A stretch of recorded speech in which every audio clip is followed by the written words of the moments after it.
we'll go ahead and get kicked off. It seems to have quieted down. I think people will probably continue to join us, but I want to welcome everyone to the first colloquium of the Department of Leadership, Policy, and Organizations at the Peabody College of Education and Human Development. I'm Carolyn Heinrich, and I'm the chair of the Department of Leadership, Policy, and Organizations. And with our committee who works on putting this colloquium together, and with the Scholar Strategy Network, we're very excited to present this event today with a conversation with Daniel Connolly about the high stakes of DACA and immigration policy for our Tennessee youth. And I'm going to start out by introducing our speaker and telling you a little bit about how the session will go today. So we're delighted to have Daniel Connolly with us. He was born in Memphis, graduated from Kenyon College in Ohio, and then he also completed a postgraduate Fulbright teaching fellowship in Germany. He speaks German and Spanish. He moved to Alabama in 2002. He worked at the former Birmingham Post-Herald newspaper, and it was there where he completed a major project on Mexican immigrants. He then moved to Little Rock, Arkansas, and covered immigration for Associated Press. And then he returned to Memphis in 2006 to join the staff of the Commercial Appeal newspaper, and this is where he still works. He conducts rigorous reporting to tell the true stories of immigration, economics, and globalization. And we're really excited today to have him here with us to talk about his recent book, The Book of Isaiah, A Child of Hispanic Immigrants Seeks His Own America. This story is told, it takes place in Memphis. It's a narrative nonfiction book that he worked on for 5 years, from 2010 to 2016. And it tells the story of a Memphis teenager, Isaiah Ramos. Today, he's going to tell us more from this work. And through this story, he's going to help us to understand a little bit more about today's immigration battles and their consequences for youth and the future of our country as well. The Book of Isaiah has received numerous accolades, including first place for the best political current affairs book from the National Latino Book Awards. It was one of Southern Living's best books of 2016. And it's been the official selection and is on the reading list of a whole host of really important lists. The Social Justice Book List, published by a national network, Boston Public Library, Chicago Public Library. I could go on, but we will hear more about why this is such a wonderful work. So today, Daniel's going to begin by sharing with us some of his most important insights from his work on the Book of Isaiah, particularly in the context of immigration policy. And then he's going to be joined in his discussion by Dr. Sayil Camacho. Sayil is a postdoc scholar in the Department of Leadership, Policy, and Organizations, and she has lived her own story of a formerly undocumented immigrant.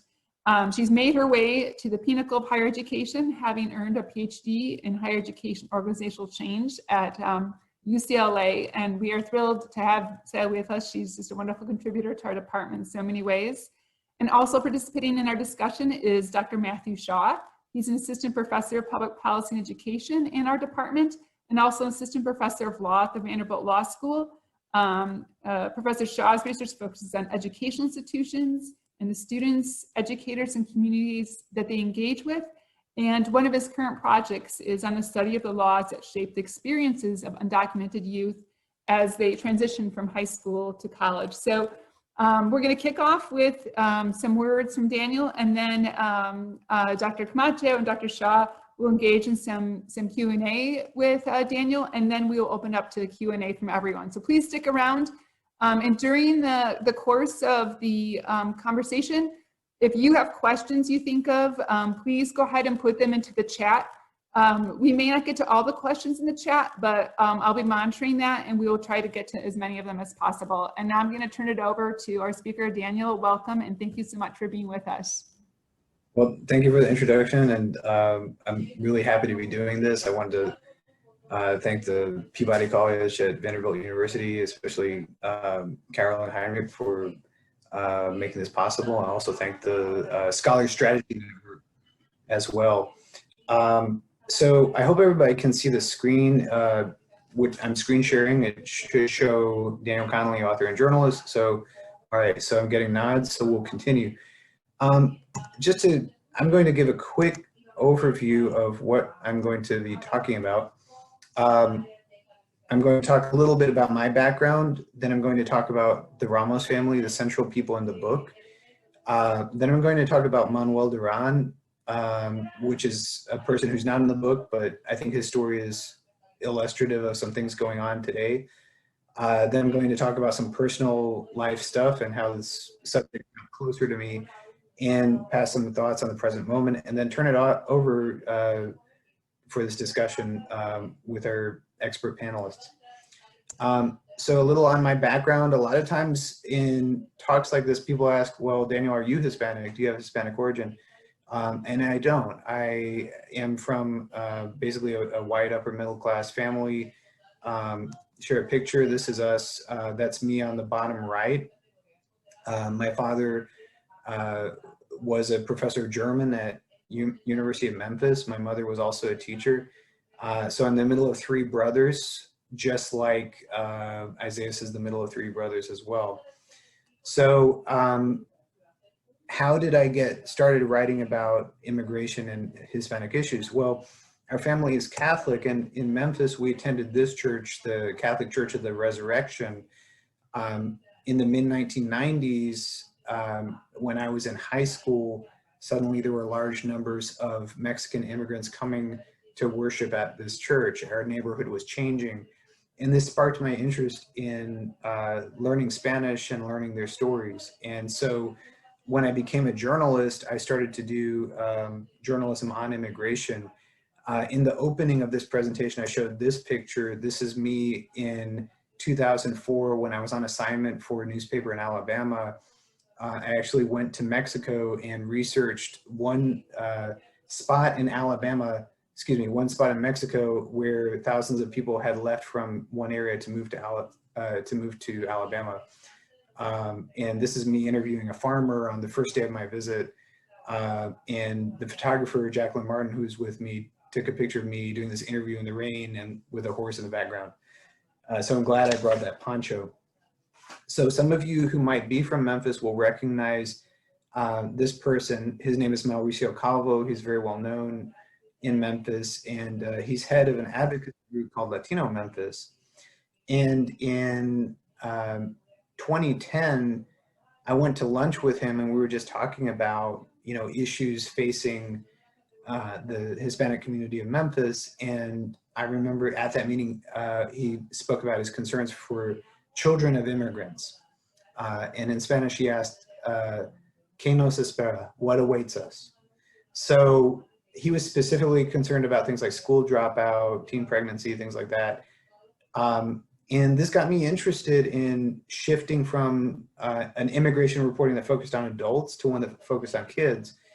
And over time, I realized that if I wanted to do this, I really needed to get into one school and observe life in that school. And this is the school. It's called Kingsbury High School in Memphis.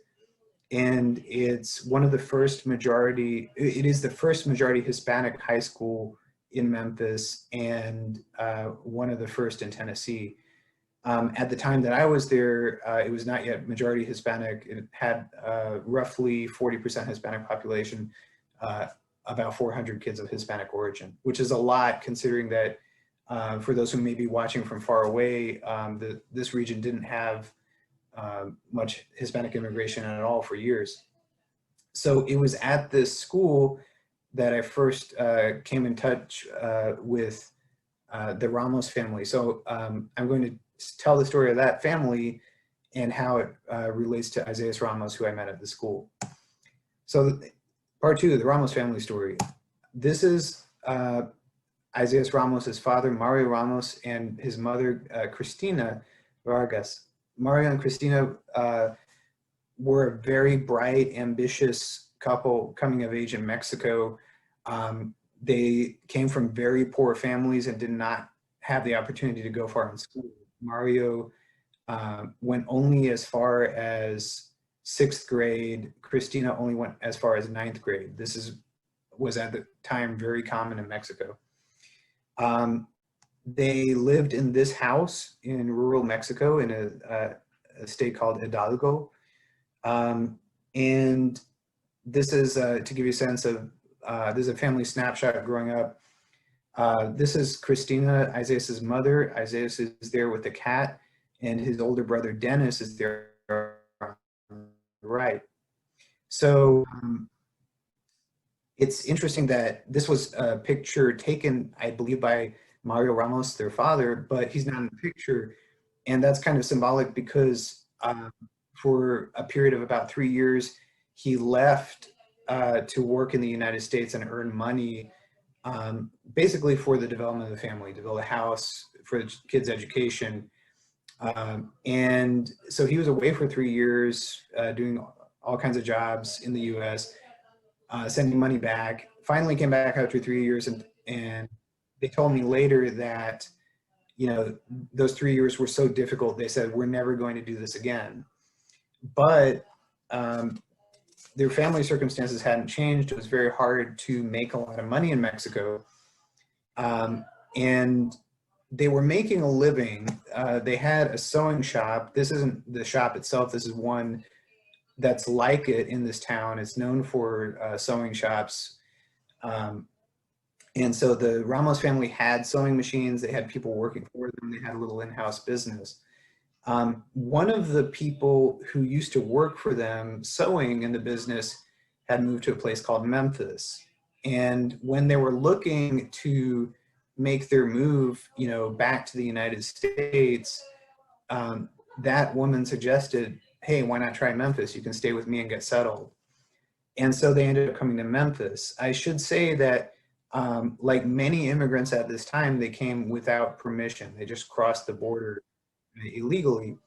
And we could go into a lot of reasons why that happened, but the short version is that we had a country that was demanding low-cost labor, and the laws were not set up to allow that.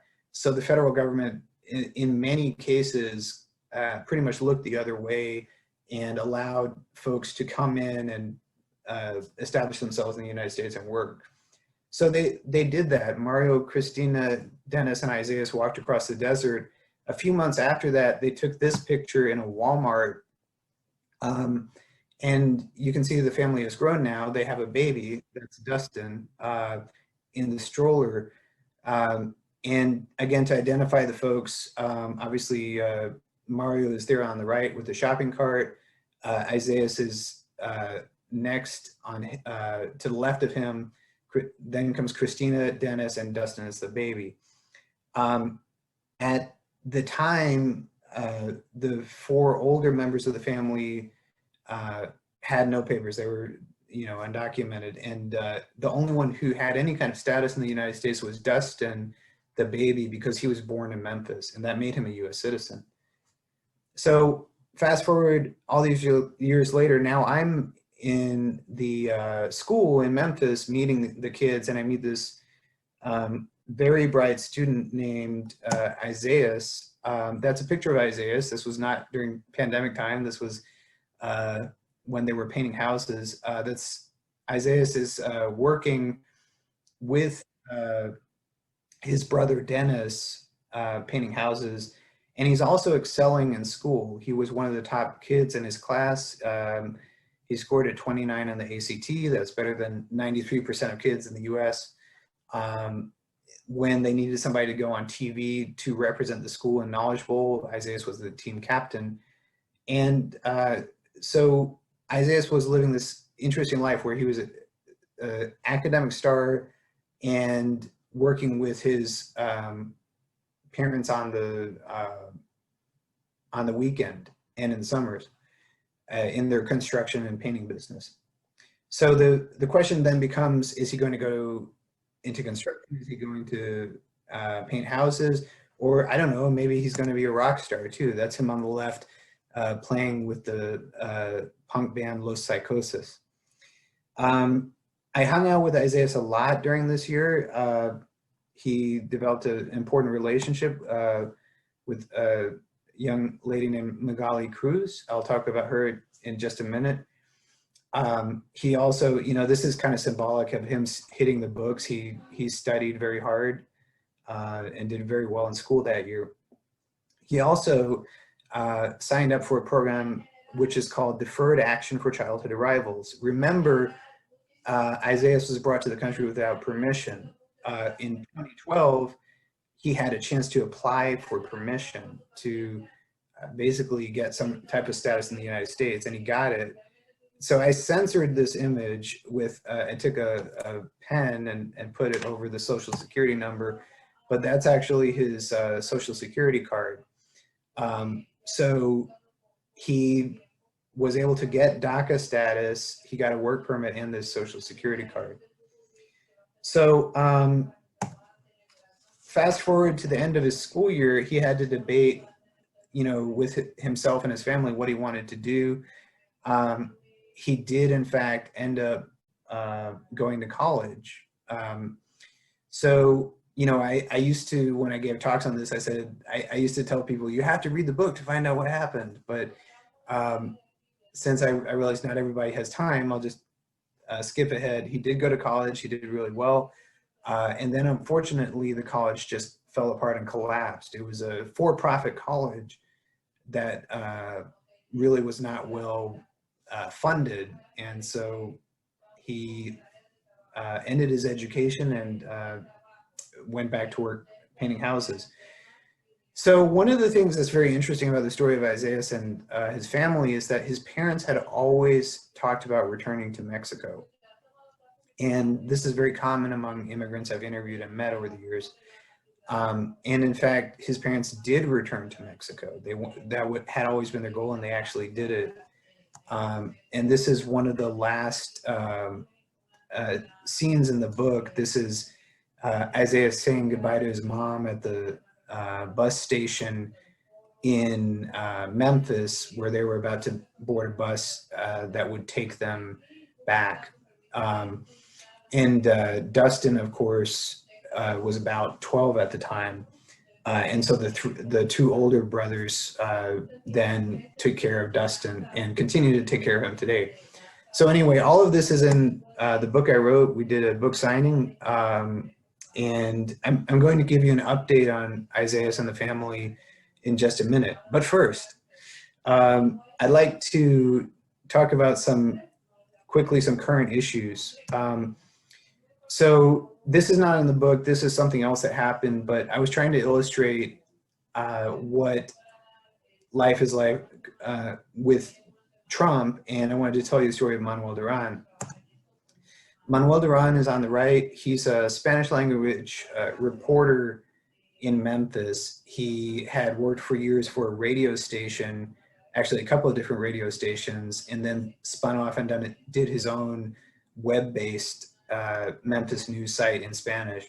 And he's originally from El Salvador, and he did a lot of things. This is him interviewing the mayor of Memphis. He interviewed the police chief. So, he was well known as somebody who did this. In 2018, April 2018, there was a protest outside our criminal justice center. I went to cover the protest. Manuel Duran went to cover the protest. He and I had cooperated on a story in the past, and at the protest, he and I were talking to each other, and he was asking me, what is this about? And, we went to try to talk to the protest organizers, like, hey guys, what are you guys doing? What is this about? And they said, we don't have that much time to talk right now, but we'll talk to you after the protest. Well, we didn't get a chance to do that because, long story short, some of the individuals involved in this protest had blocked a street elsewhere in Memphis earlier that day. And so when they started to cross the street, the police stepped in and started making arrests, and Manuel was arrested as well. I don't know exactly how this happened. I think he was kind of in the wrong place at the wrong time. But at the time that it happened, I thought, well, this is no big deal. He's going to get booked and processed out in no time.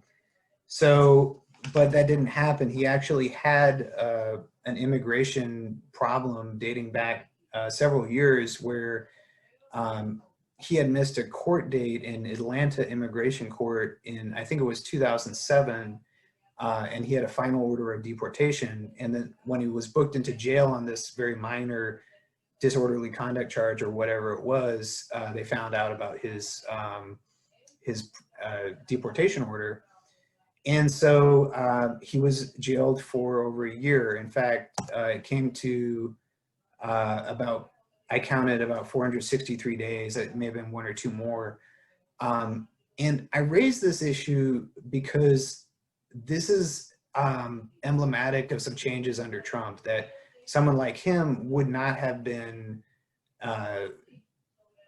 jailed or detained in immigration detention for so long. It is highly unlikely that previous administrations would have done that, simply because he didn't have a serious criminal record, and he has an immigration claim to make, basically, that he has claimed that he would be killed if he was sent back to his home country, El Salvador.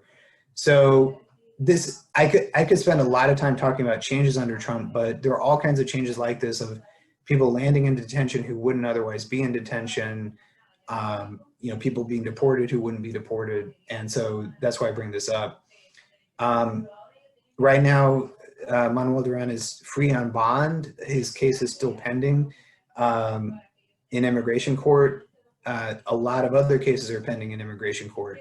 For those who may not be able to see this, it says the number of pending cases is now 1.2 million. So that's 1.2 million people who are waiting a decision about whether they're going to be deported or allowed to remain in the country. That's driven by a lot of factors, including migration from Central America. But it also has to do with the administration deciding they're going to try to deport a lot of people rather than just letting those cases go. So quickly, how this all got very personal for me, like, as I mentioned, I'm not Hispanic, I'm not an immigrant, but I've been reporting on these issues for years, and I actually married a woman from the Dominican Republic who's a school teacher. Her name is Eileen. This is a picture of our wedding. This was 2018. So we got married in the Trump administration, and she was a green card holder. And seeing what had happened to Manuel Duran, I didn't want to take any chances, because even a green card holder can be sent to immigration detention and deported under certain circumstances. To give you a scenario, right? So you can imagine anybody who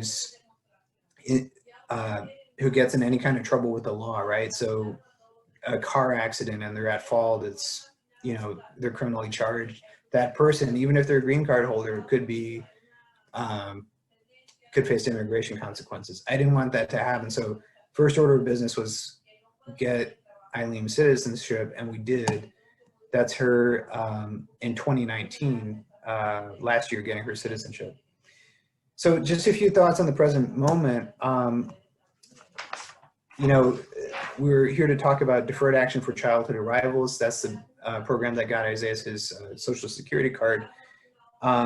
There was a Supreme Court decision in June that went in favor of the program. Trump was trying to end it. So for the moment, deferred action for childhood arrivals is still alive. We'll talk more about that. But, for those who aren't familiar, it does not lead to citizenship, and it's a 2-year temporary protected status. It renews every 2 years. It can end at any time. We obviously have an election coming up. This headline is about a poll of Latino voters, and it says that Joe Biden has a lead of 62% to 26%. Interestingly, that is a pretty high percentage of Latino voters voting or planning to vote for Trump. If you compare that percentage to, say, African Americans, it's like 95% going for Biden in polling right now. So it's a big difference. I have a funny story about this. I was at an event last year, and I was talking to this man from Guatemala, and he was telling me, he basically told me his life story, which was that he had come from Guatemala years ago. He came without permission, crossed the border like the Ramos family did. And he now worked in concrete. He had US born children. And somehow Donald Trump came up, and this guy told me he likes Trump. He thought Trump was a good president. There are all these jobs now. This is great. And so that's one of the things that makes immigration so fascinating for me, is that there are all these strange contradictions like that, right? So you have somebody like the guy I knew, Manuel Duran, who got just absolutely hammered by the very harsh side of the immigration system. And then you have other people whose lives haven't really changed, and someone who might be deported at any time is saying, hey, I like Donald Trump. I think he's a good president. So I promised I would circle back to what the Ramos family is doing. I actually have a recent photo that's them as of December of last year. That was January of this year. And Dustin is on the left. He's now a high school senior, and Isaiah has grown his hair long. He's in the middle, and that's Dennis on the right. So to prepare for this talk, I actually called Dennis yesterday and said, hey, how's everything going? He says they're fine. Isaiah is still with Magali. They're still a couple, and hopefully we'll get married pretty soon. And Dustin is in school. He's doing the remote learning in Memphis. He says it's kind of boring, which I understand. And I asked Dennis what he thought of the election, and I'll read you what he said. He said, the election is just a headache for me. I'm constantly thinking about it. I want to say that I think Trump will lose, but we just don't know. There's still a chance he can get reelected. The way he talks and the way he acts, I think he would do whatever to stay in power. And then we talked about the Supreme Court and Ruth Bader Ginsburg dying. And he said, you don't know what he would do at the Supreme Court. The Supreme Court could just hand him the presidency. And so for Dennis, that's, this election is a real existential threat to him and his family, because you have an administration that may or may not continue to try to end the DACA program. And if so, it could be a different Supreme Court that hears it. And I'd also point out that the youngest brother here is a US citizen, and he's affected by this too, because his brothers are supporting him. Here's a photo of Dustin from a few years ago, and I wanted to pass you a statistic. The state of Tennessee now has something like 119,000 Hispanic children, and that's up from virtually next to zero a few years ago. So no matter who wins the election, these kids are going to basically need our support. And what I've always argued is that it is in the society's interest to work hard for them for everyone's benefit. I always like to make some comparison to give a sense of the scope. So we have 119,000 kids, give or take, that we're talking about. The Nissan Stadium in Nashville, where the Tennessee Titans play, has 69,000 seats. So in theory, you could fill this stadium and then almost fill it again with the Hispanic kids growing up in Tennessee right now. So we've got a lot to cover, and a lot of expertise on the line, not just from me, but the other experts here who in many cases know more about many aspects of this than I do. If you're interested in contacting me, the easiest way is just danielconnolly.net. It has all my phone number on there, and I'm happy to correspond with you. And now I'm going to stop sharing my screen, and we'll go to the discussion.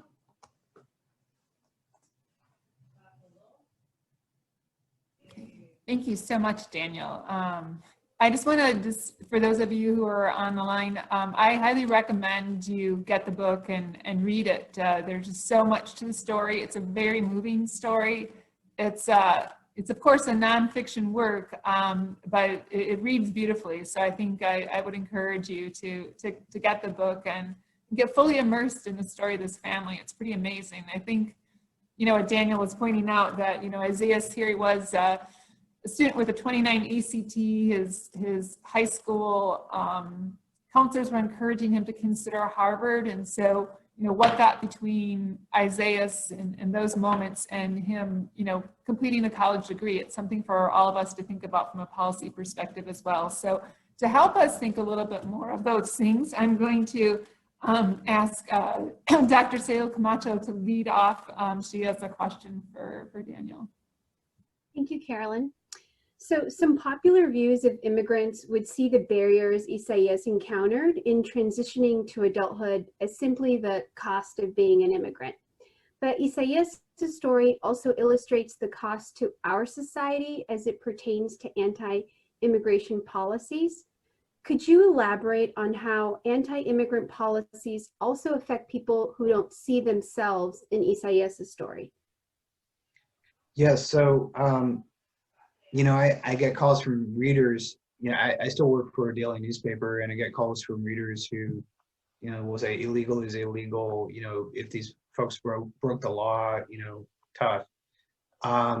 And what I try to explain to them is that, look, under U.S. law, public schools have to educate kids no matter their immigration status. And someone like Isaiah has gone through years of schools and got an education that's worth thousands of dollars a year. And so what sense does it make to take someone who's been educated at, let's say, I don't know, $100,000 in taxpayer expense, and then expel that person from the United States? That makes no sense, right? So the country, the United States, has made an investment in education for young people like him, and I argue that it makes sense to help them foster their potential for everyone's benefit. I give talks to groups that are mostly elderly, some like book clubs or sometimes retirement homes, and one of the things that I often raise is who's going to pay for Social Security, right? In other words, if you have people who are making a tiny, barely subsistence wage, they don't contribute nearly as much to Social Security as would someone who has a college degree and a high-paying job. So there are all kinds of reasons why, fostering the education of children of immigrants makes sense, regardless of one's views on immigration itself. Yeah, Sayil, let me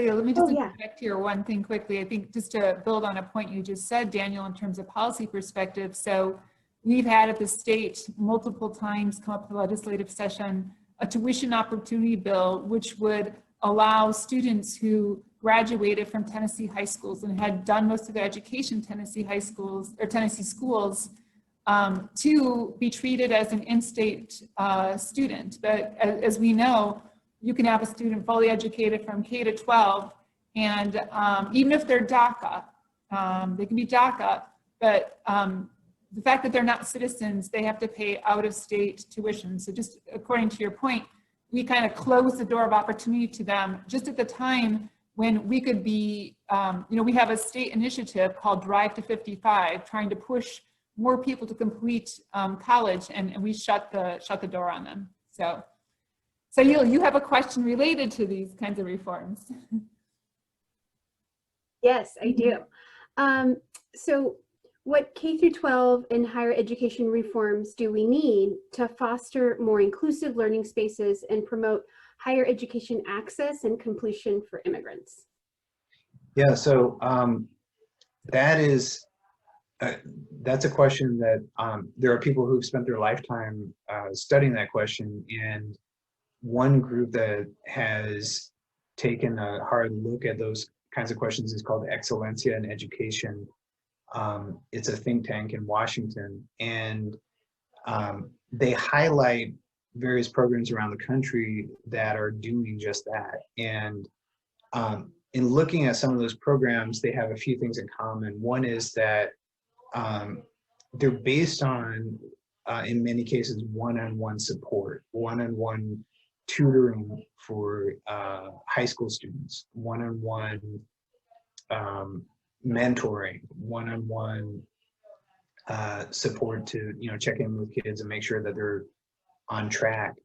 And I think that's really important for everyone, no matter who you are or where you come from. But in the case of a family like the Ramos family, the parents in the family wanted to help Isaiah's succeed in school and go to college, but there were some real barriers that made that difficult. One was they hadn't gone themselves, and the other is that they didn't speak the language.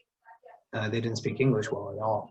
So that made it very difficult for them to help, and that's why that kind of one-on-one mentoring and support often makes a difference. So, and then of course, money is a big obstacle as well. There are many private organizations that raise money for children of immigrants. There's a Hispanic Scholarship Fund, there's the Dream.us, and many others. So I should mention too, there are cohort models of success in college too, where they'll take like a group of kids and basically try to create camaraderie so they support one another through college. That's another type of intervention that Excellencia in Education has highlighted.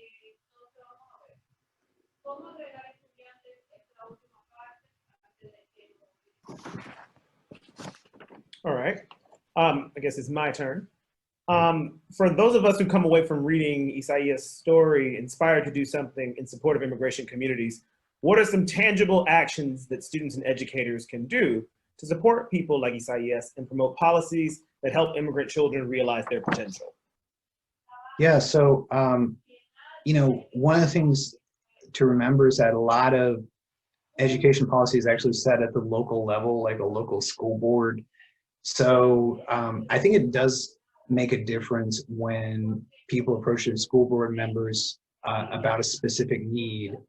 I once had the opportunity to speak to the Tennessee Association of Teachers of English as a Second Language. And what I feel like teachers in that position have is they have a deep knowledge of the needs of immigrant communities that many people in the community don't have. They, in fact, may be the only people in a position to advocate, say, at the local school board for their kids.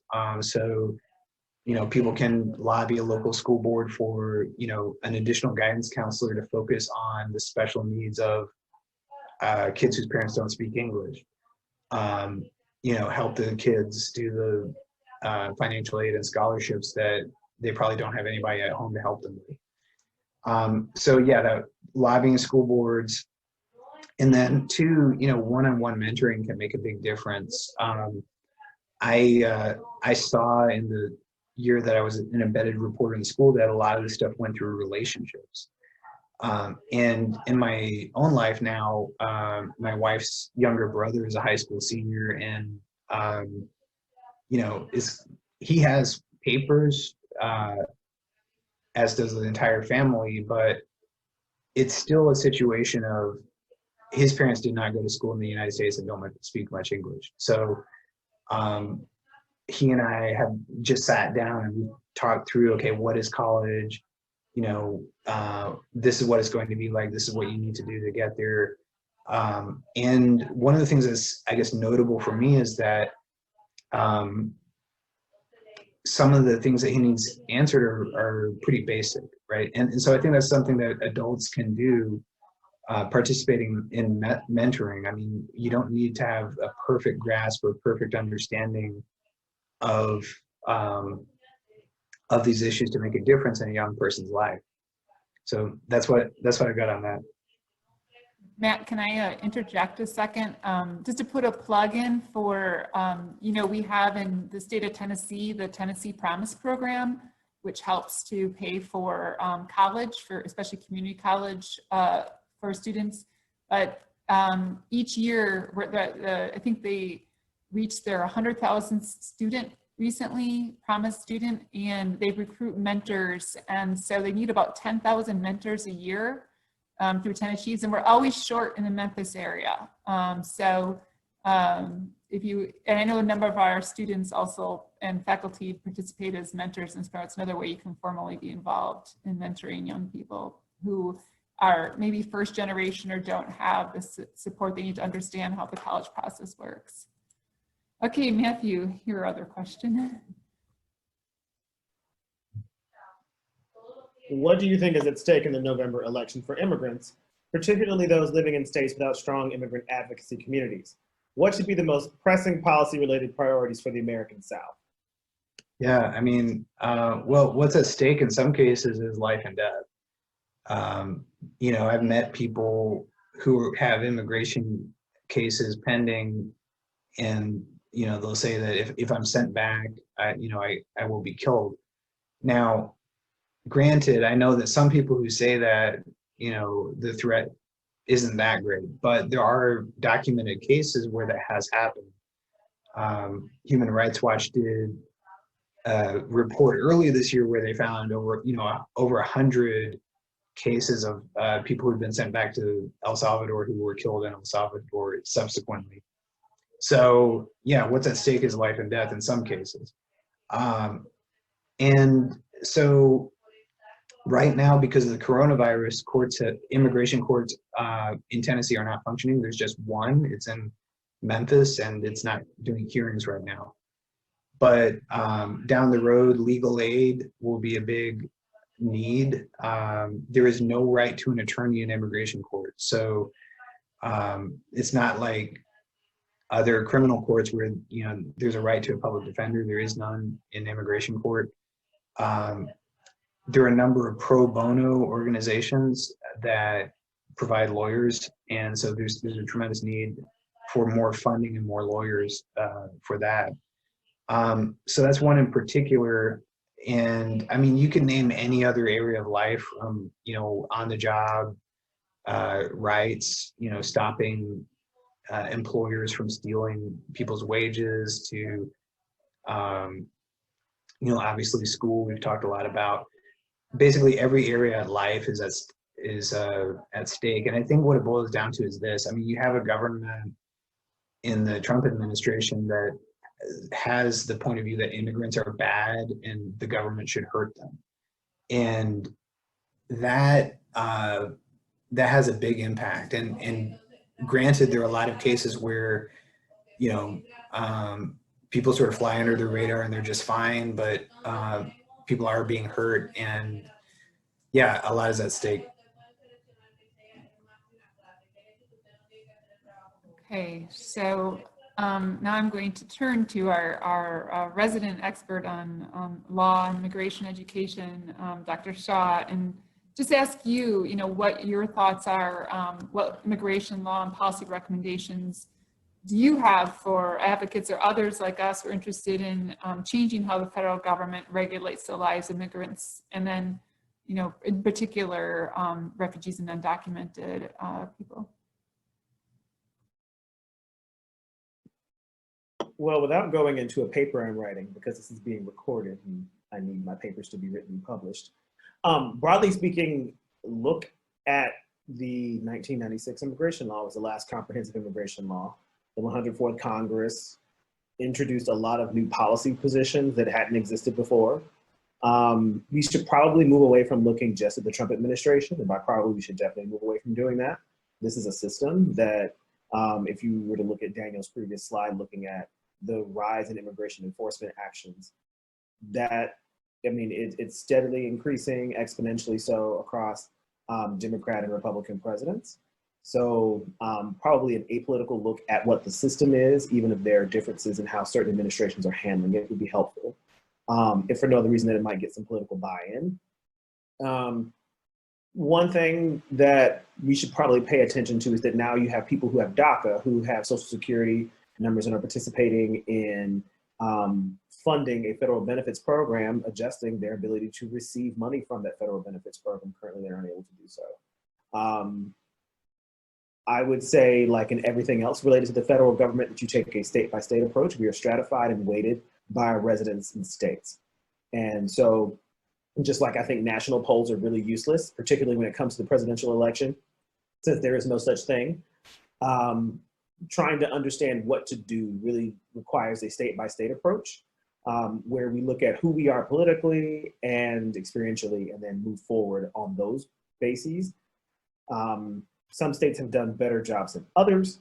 Some have more opportunities to improve than others, but really having a focus on how do you move the needle forward, I think would be most beneficial.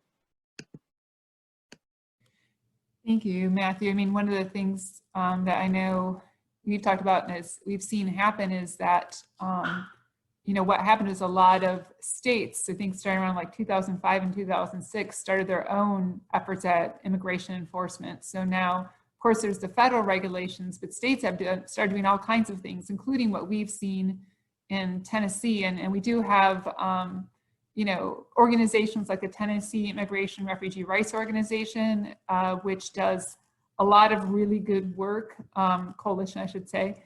Turk, some of you may be familiar with them, does a lot of good work in kind of paying attention to these issues, communicating with legislators. I mean, we know that they've tried to do things like, you know, deny particular documents that in particular Mexican immigrants use a lot, which interferes with the ability of their children to get access. That's something that's been in Texas and in North Carolina, and Tennessee tried to emulate it. There was legislation introduced and of course stopped that would have just denied birth certificates to children born in the US if their parents weren't documented. So there's been a lot of that action happening in our own state, the state level. And fortunately, we do have organizations that pay attention to this and advocate for the rights of people. Sayil, I'm going to turn to you and ask you a question. So premier research universities like Vanderbilt, we obviously have a lot of academic and social political capital ourselves. What are the ways you think of we can use this capital to improve immigrant rights and welfare in our state and elsewhere?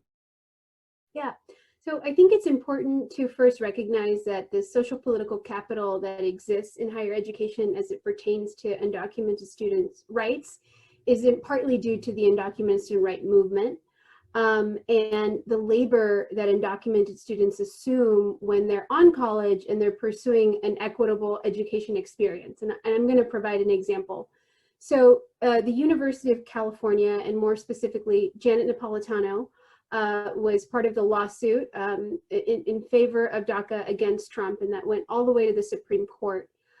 But when I was a graduate student and we were working towards undocumented rights for graduate students, the campaign to organize Janet as an ally and sign off was 5 years long.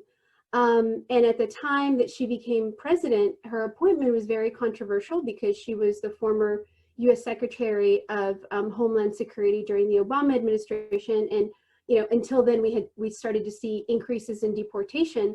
So for the undocumented community, it's this person is in charge and realizing our mission, and I'm associating her with the separation of families in our community. So it's really important when we look at flagship universities and what they're doing. The reason why the UC has undocumented student resources program offices and UndocuAlly trainings on a consistent basis is because of the work that the students did to make sure that the resources existed for a growing population. And I want to share a little bit about when we started to do some of that organizing here at Vanderbilt. There were two comments that I received, and this was in 2018 when we were organizing the first UndocuAlly training. And I'm sharing them because I think it's an opportunity for us to learn. So the first was, shouldn't we be quiet about providing support to undocumented students so to not bring negative attention to the issue? And the second comment was, we don't have a large enough undocumented student population, so why should we invest so many resources into a small marginal population? And I think it's really important that we first be very explicitly supportive of the population. We know that academic excellence necessitates diversity. So we need to create and cultivate and support the pipeline of undocumented students if we're going to realize our mission and vision as the Harvard Institution of the South. So what can Vanderbilt do? What Vanderbilt should do is lead the way and set the standard and be at par with other sister institutions like the UC system or even Harvard.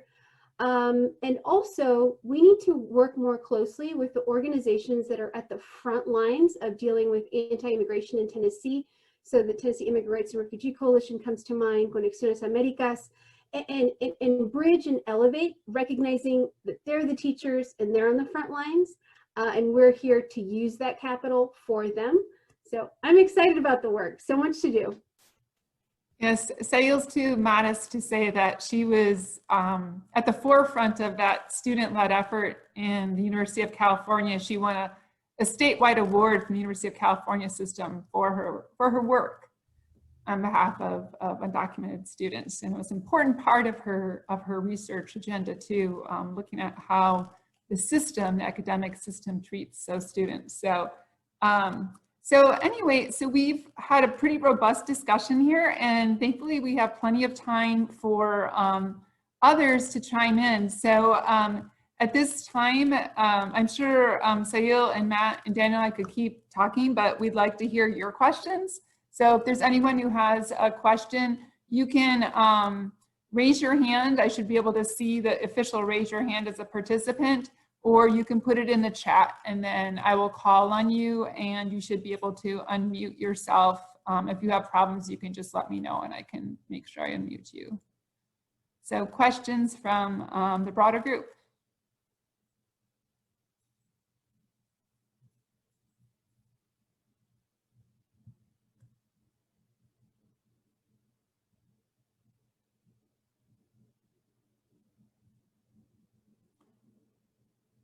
I don't see the chat populating with anything yet.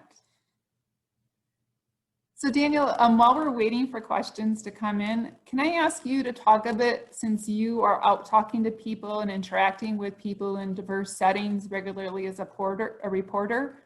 And you mentioned, I mean, I think, yes, immigration policy has been tumultuous. We can go, back centuries and see how much there's been pernicious intent in the things we have done in immigration policy, but I think there is worries. ICE has a much bigger presence in communities these days. What is your sense of the level of fear among different types of group? Are the youth perceiving this, or are they going on with their lives as if this is some other world?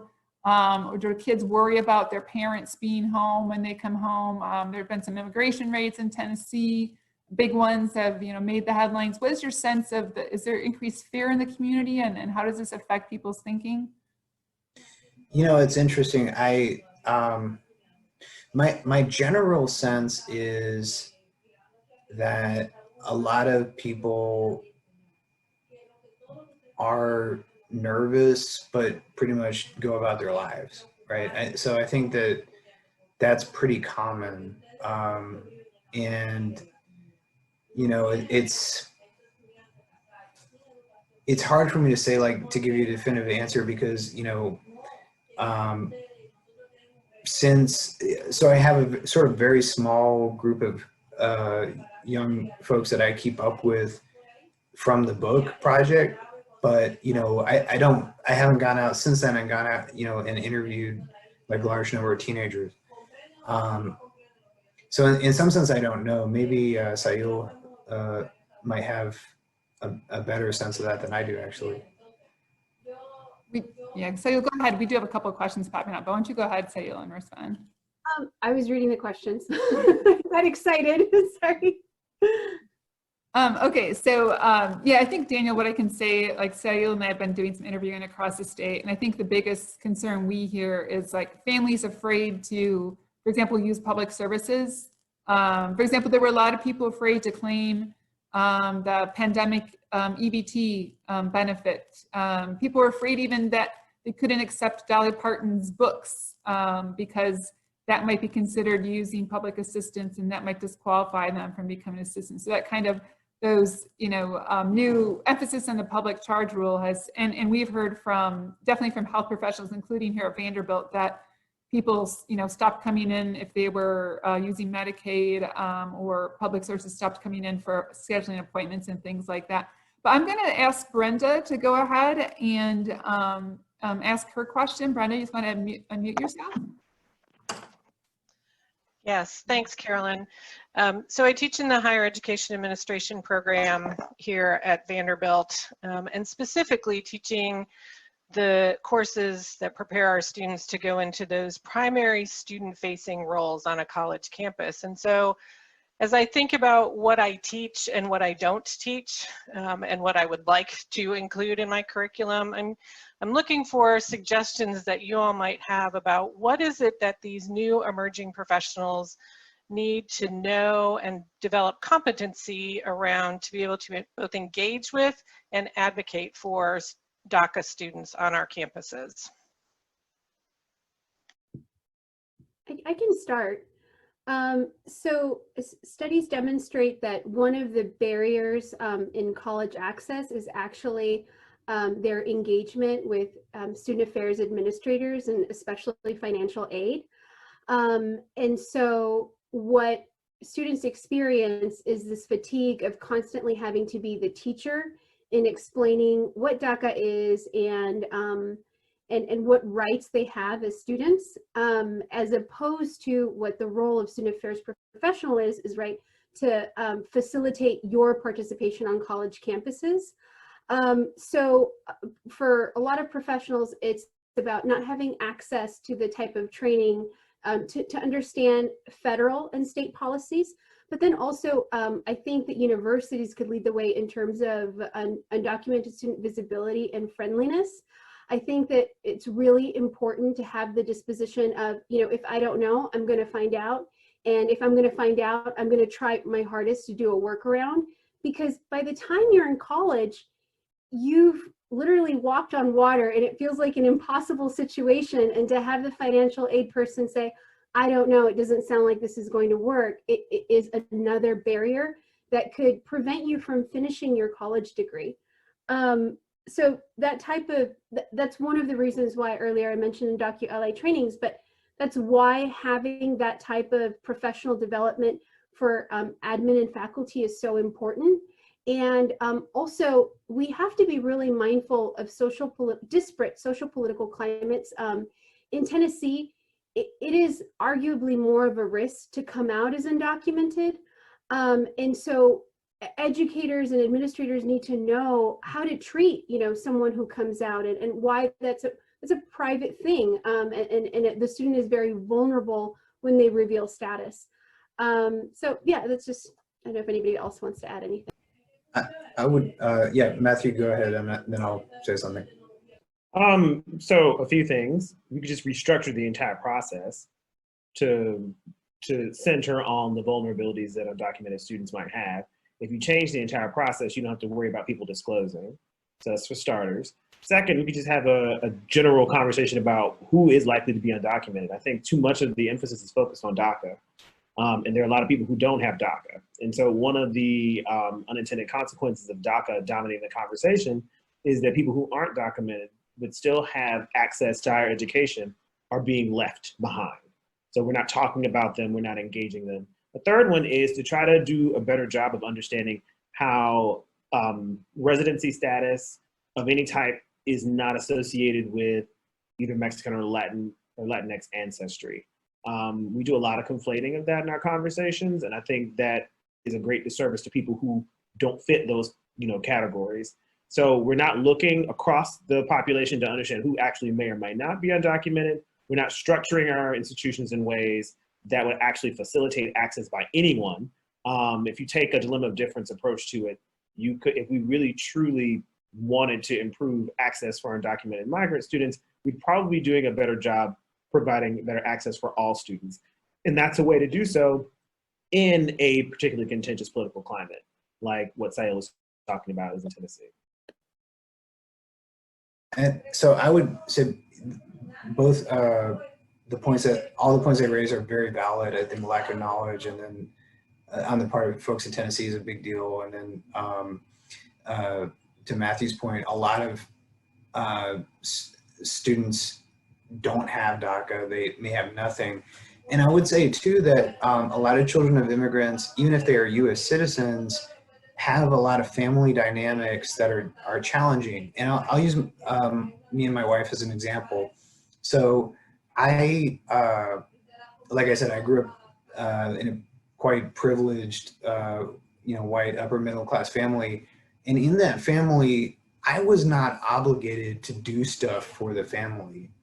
I was not obligated to, go out and earn money to pay bills for the family. I was not obligated to translate for my parents or, help an elderly family member. Okay, so my wife's family is from the Dominican Republic, and the dynamic in the family is way different. So the young guy, her younger brother, who's now a senior in college, has a real obligation within the family to help care for his grandma, who's very old.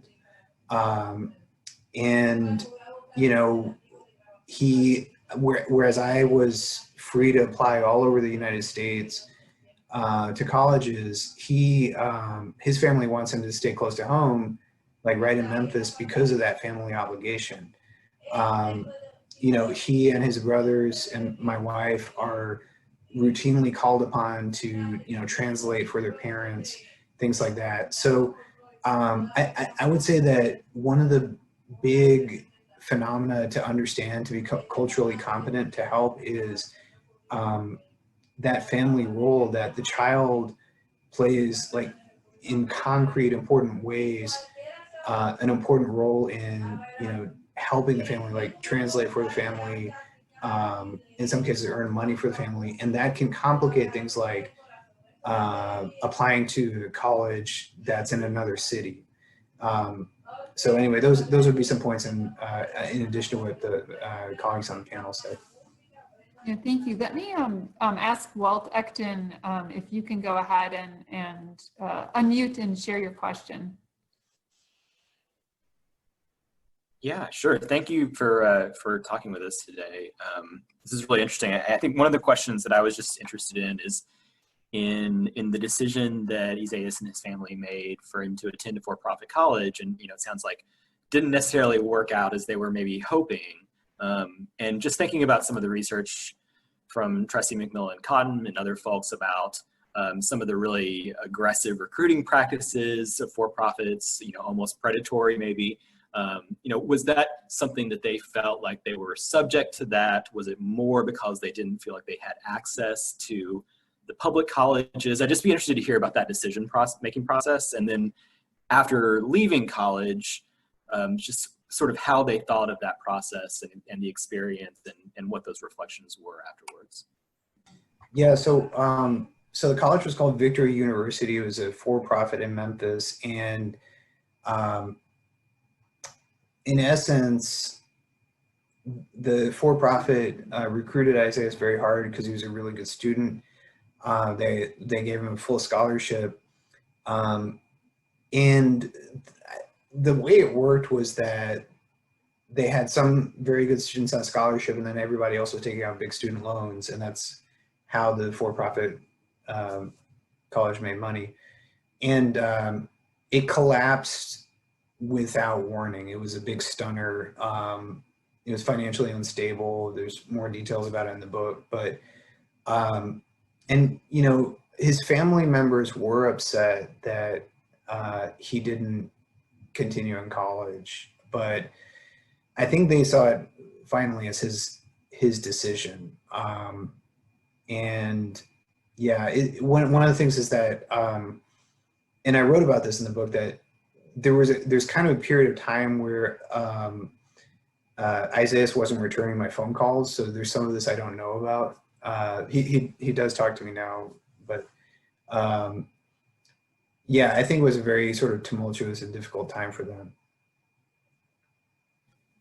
I also wonder too if this relates to, it makes you wonder about, you know, the kind of advising and support that, like come back to Brenda's question, that we're able to give students if you don't fully understand these complicated factors that, well, you know, maybe there was a better college that may have also offered him a scholarship, but sometimes, as we've learned in some of the research we've done in Tennessee, $500 or $1,000 may not seem like a lot to some for your higher education.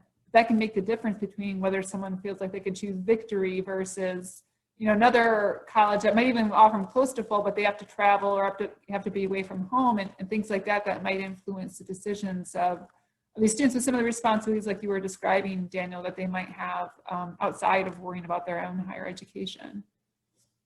Okay, let me go, there's another question. Jason Tan, can you go ahead and unmute and ask Daniel your question? Yeah, definitely. Hey Daniel, my name's Jason. I'm a student here at Vanderbilt. So just to give you a bit of background, I'm a sophomore, and it's slowly begun to sink in for me that like many of the jobs that I'm on track for, or that people in my major and this university kind of go on to, the impact isn't really positive, net positive, or even net neutral. So I was just curious, as a student, what else did you consider doing in college, and what called you to choose authorship journalism as an avenue for social change?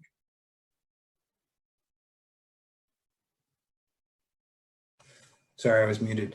Yeah, thanks for the question, Jason. So the big thing that I always recommend to students is look at what you do in your spare time. So in my case, I started doing journalism in my spare time in college just for fun.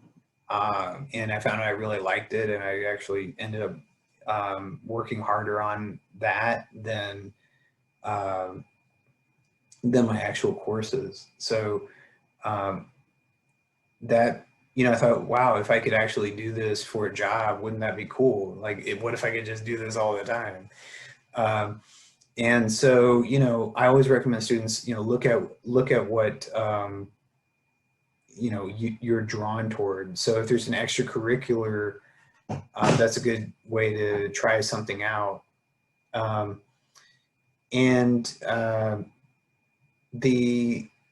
know, the thing about journalism that I like is that it is a way to make a difference in the world. It's a lot of fun. It's just interesting. I mean, like, I'm here talking about this today. You know, earlier this week, I was at a gas station where someone got shot, and I was trying to figure out what happened.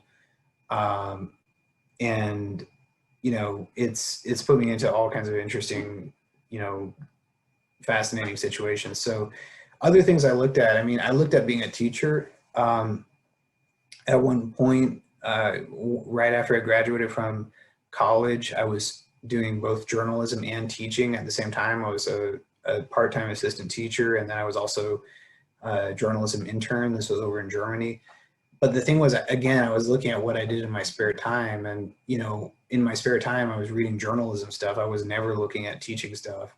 And that kind of told me, hey, you know, I think I need to go leave the teaching thing for a while and do journalism. So, but anyway, yeah, just try things, you know, look at what makes sense for you and what you're doing in your spare time, and eventually stuff becomes clear. So best of luck, and thanks for the question.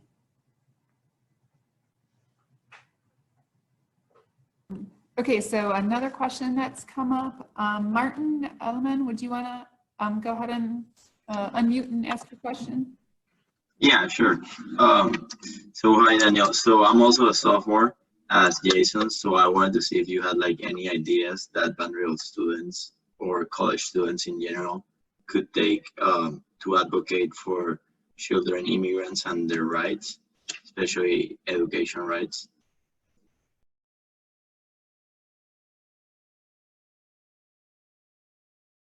Well, I think I'll let the Vanderbilt folks answer this one, since I'm not there. I think Sayil could do a great job on that one. I can start. Organize and work with organizations that are on the front lines to identify what the needs are. And that will lead to really authentic collaborations, and you can plug into where you're needed the most. There's also another component that we sort of touched about, and that's the civic engagement part of this conversation, right? An election is just around the corner, and it's kind of all hands on deck, especially in Tennessee. Turk has a Generation 2.0 campaign, and that's getting children of immigrants to vote for the first time. So I think those two efforts go hand in hand, especially in this political climate. I don't know if anybody wants to add anything. Yeah, I would just second the, there's also Turk Votes. Turk Votes is an organization separate from Turk. And so like I did this in the last election, the midterms. They set up phone banks, and particularly if you are you know, bilingual or multilingual, we have a very diverse community here in Nashville and beyond. And so oftentimes it helps if you can bring language skills as well. But phone banking, reaching out to those people who, making sure people, and we need to be doing this now because we need to make sure people are registered. So I agree with Sayil that, and there are some like Turk Votes, Conexión Americas, they're begging. So just go ahead, call them up, send an email, they'll draw you in, and it's great fun. You meet wonderful people too. You hear stories like the one Daniel describes in his book over and over of people who are fighting hard to make a life here and live happily. Kara, can you unmute and share your question?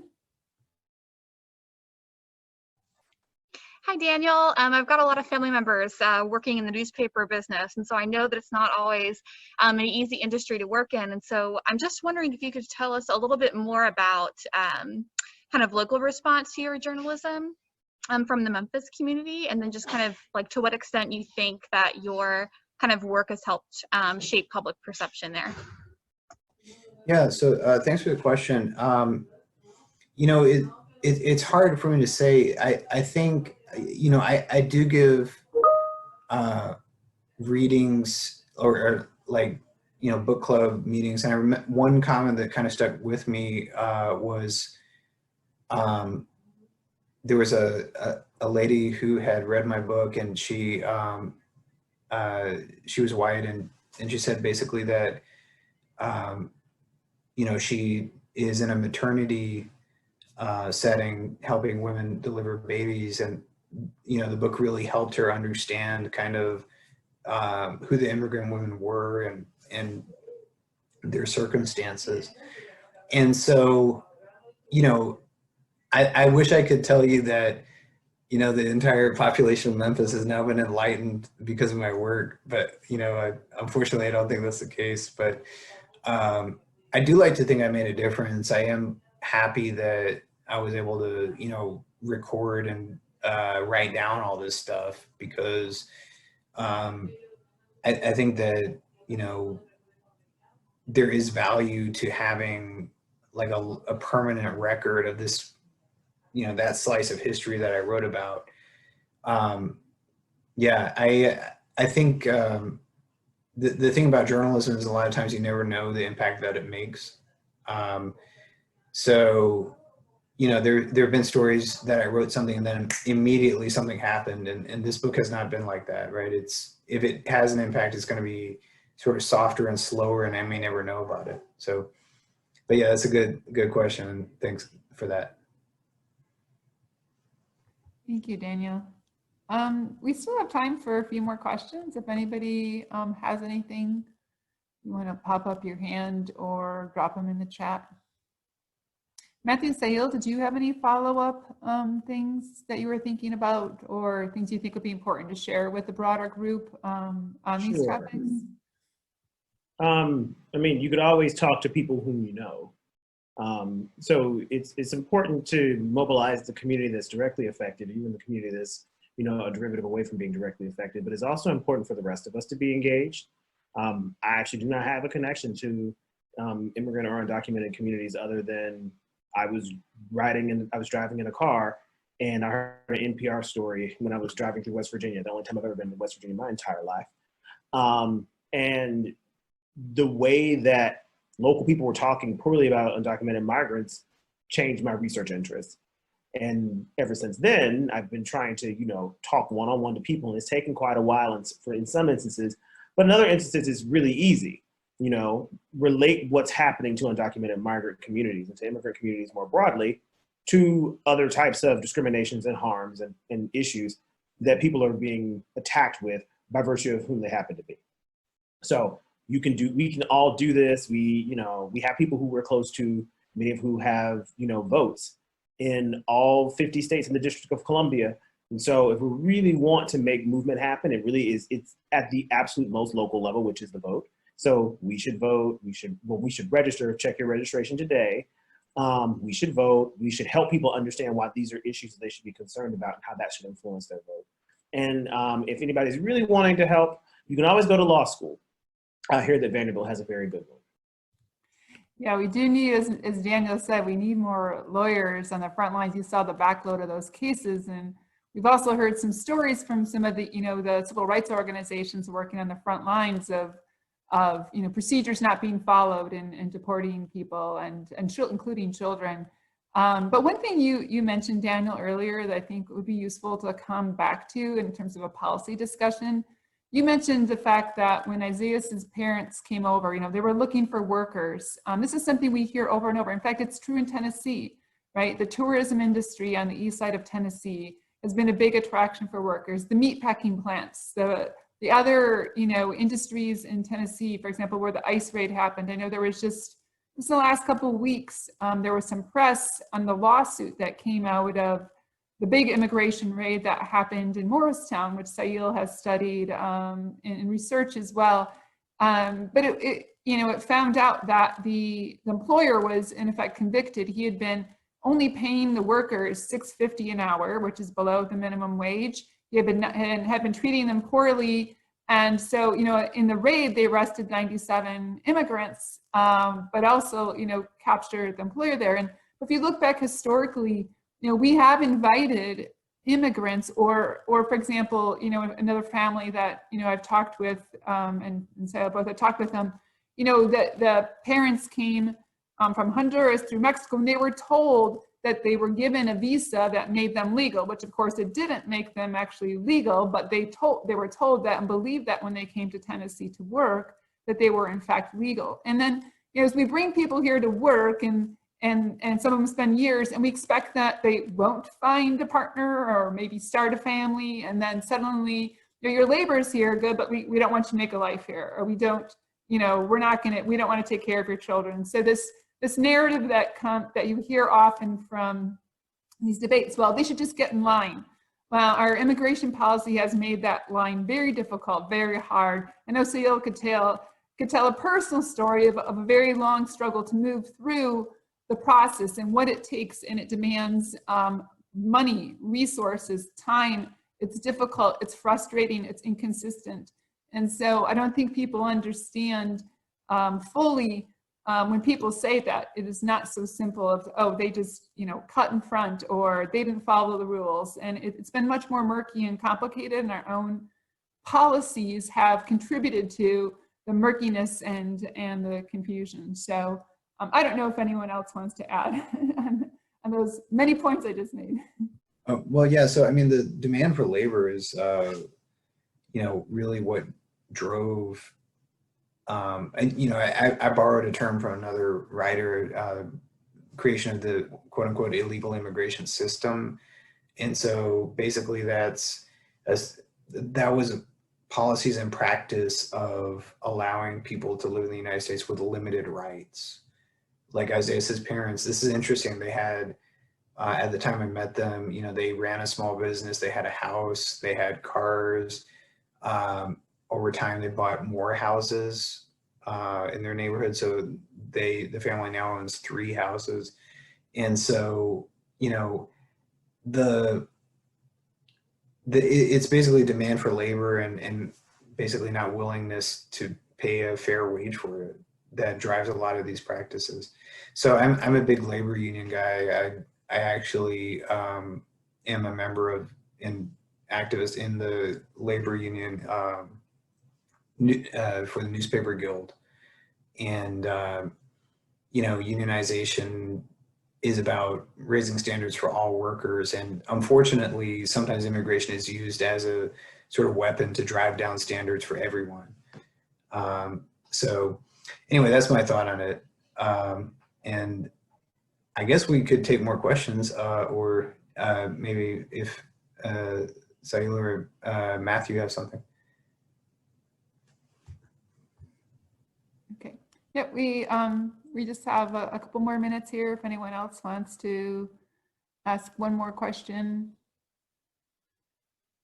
So I guess I'm just watching for hands or anything to pop up in the chat. Do you, I know we don't want to focus too much on the one family, but I think it's one of the things that you talked about was how, you know, the parents went back to Mexico, and one of the things that happens is, so because, you know, they're not legally, and because they're members of the family that also have difficulties going back and forth, when families get put in this situation where they're either mixed documentation, like, you know, the youngest child is a citizen, but the older brothers aren't, you really separate the families, and think, you know, the parents, the young child, you know, being raised by his brothers now.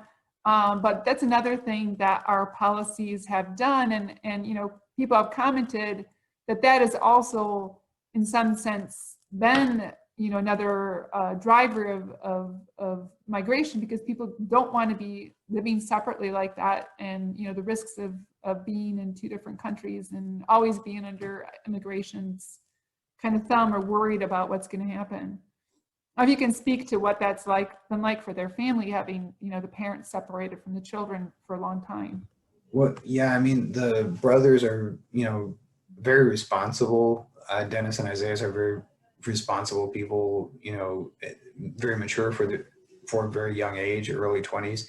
Even so, the circumstances presented some real challenges. One thing I didn't talk about is that shortly after the book came out, Dennis was diagnosed with testicular cancer, and fortunately